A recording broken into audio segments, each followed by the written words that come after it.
दोस्तों, पिछले 3 महीने में हमारे देश के अंदर इतने सारे नियम कानून बनाए गए हैं, इतनी सारी गाइडलाइंस जारी की गई हैं कि जिनको सुनने के बाद अब हमारे देश का एक आम आदमी ये कहने को मजबूर हो गया है कि भैया अब बस करो, हमसे ना हो पाएगा। दोस्तों, आप लोग जानते हैं कि हमारे देश के अंदर आज के वक्त में भी बहुत सारे लोग ऐसे हैं जो पढ़े लिखे नहीं हैं। आप गांव देहात में जाकर देखिएगा कि आज भी लोग कितनी ज़्यादा पीछे हैं। तो जब हमारी ये सरकार गाइडलाइंस जारी करती है, नियम कानून बनाती है, तो इसमें से बहुत सारे नियम कानून, बहुत सारी गाइडलाइंस ऐसी होती हैं जो हमारी जनता के सर के ऊपर से निकल जाती हैं। दोस्तों, ये बात मैं इसलिए कह रहा हूँ क्योंकि मुझसे बहुत सारे लोग जुड़े हुए हैं और बहुत सारे लोग मुझसे बात भी करते हैं। तो जब मैं उन लोगों की बातों को सुनता हूँ तब मुझे ये महसूस होता है कि हमारे देश की आवाम कितनी ज़्यादा पीछे है। दोस्तों, हमारे देश के लोगों ने लॉकडाउन का नाम भी नहीं सुना था। जब से ये लॉकडाउन हुआ है उसके बाद ही लोगों को पता चला है कि कोई चीज़ लॉकडाउन नाम की भी होती है। इससे पहले लोग हमारे यहाँ के जानते भी नहीं थे लॉकडाउन क्या चीज़ होती है। तो इतनी ज़्यादा पीछे है हमारे देश की आवाम। तो ऐसे में एक सवाल ये उठता है कि कुछ गाइडलाइन ऐसी हैं कि जिसको हमारे देश की आवाम किस तरीके से फॉलो करेगी। ऐसे ही एक गाइडलाइन अब बनाई है सरकार ने आरोग्य सेतु ऐप को लेकर। सुबह मैंने जो वीडियो डाला था उसमें मैंने आप लोगों को बताया था कि सरकार ने 8 तारीख से जो धार्मिक स्थल खोलने की बात की है, शॉपिंग मॉल खोलने की बात की है, होटल खोलने की बात की है, उसमें सरकार ने एक नियम कानून ये भी बनाया है कि जो लोग यहाँ पर जाएंगे तो उन लोगों को अपने मोबाइल में आरोग्य सेतु ऐप इंस्टॉल करना जरूरी है। यानी कि सरकार ने अनिवार्य कर दिया है।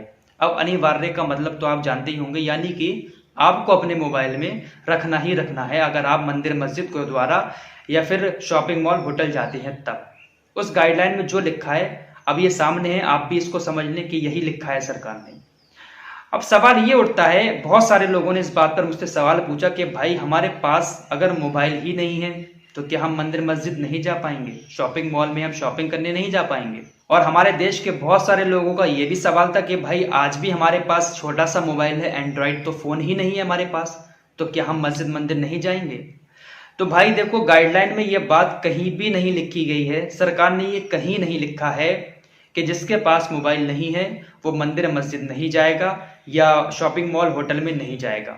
अब सवाल यही उठता है कि जिसके पास छोटा मोबाइल है या जिसके पास मोबाइल है ही नहीं उसको क्या करना होगा। तो भैया देखिए, इस सवाल का जवाब मेरे पास तो है नहीं, अब सरकार ही इस सवाल का जवाब दे सकती है। मैं तो आप लोगों को वही गाइडलाइंस बताता हूँ और इतने अच्छे तरीके से सादे अंदाज में समझाने की कोशिश करता हूँ ताकि आप लोगों को ज़्यादा परेशानी ना हो, आप लोगों का माइंड ज़्यादा डिस्टर्ब ना हो। आपके दिमाग में मैं जानता हूँ इस टाइम कितनी ज़्यादा परेशानी भरी हुई है। 3 महीने से आप लोग घर में बैठे हैं, ऊपर से ये रोज़ रोज़ नए नए नियम आ जाते हैं। आप लोग भी सुनकर थोड़ा सा परेशान होते होंगे, लेकिन दोस्तों ये नियम आप लोगों को बताना ज़रूरी होता है। और सरकार ये जो नियम बना रही है शायद इसलिए बनाए ये सारे नियम कि हमारा देश कोरोना की लड़ाई लड़ रहा है। अगर ये शायद नियम कानून ना बनाए सरकार तो हो सकता था कि हमारे देश में कोरोना बहुत भयंकर रूप ले लेता। मैं आप लोगों की परेशानी समझता हूँ क्योंकि मैं आप लोगों से बात करता हूँ तो आप लोगों का दर्द मुझे पता है। 3 महीने से जब इंसान घर में बैठा हुआ होता है तो उसको सब चीज़ें बुरी लगती हैं। ये सारे नियम कानून इंसान को बुरे लगते हैं, लेकिन क्या करें दोस्तों, मजबूरी है। अब इन सारे गाइडलाइंस को फॉलो करना ही पड़ेगा। आप लोग मास्क लगा कर निकलें, सोशल डिस्टेंसिंग का पालन करें। आप इस कोरोना से अब अपने आप ही लड़ेंगे, तभी आप इस कोरोना से जीत सकते हैं। लॉकडाउन होगा या नहीं होगा इस बारे में तो आप सोचें ही ना, अपनी जिम्मेदारी आप खुद निभाएं। और रही बात आरोग्य सेतु ऐप की, तो मुझे नहीं लगता है कि जिसके पास मोबाइल नहीं होगा या छोटा मोबाइल होगा तो वो धार्मिक स्थल में नहीं जा पाएगा, शॉपिंग मॉल में नहीं जा पाएगा, क्योंकि हमारे देश में ये संभव ही नहीं है। हमारे देश में इतनी बड़ी आबादी है और सभी के पास एंड्रॉयड फ़ोन होना ये संभव है ही नहीं।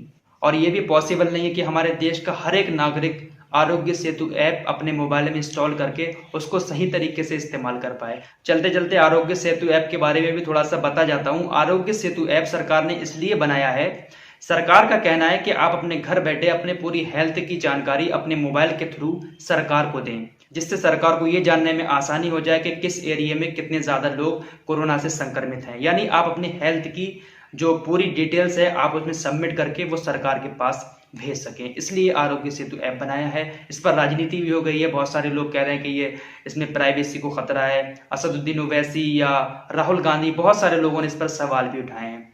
बस यही है दोस्तों गाइडलाइंस। अब आप लोग ज़्यादा परेशान ना हो, ज़्यादा पैनिक ना हो, अपना ध्यान रखें। बस अल्लाह से दुआ करें कि ये सब वबाएं हमारे ऊपर से चली जाएं, ये सारे नियम कानून खुद ब खुद ख़त्म।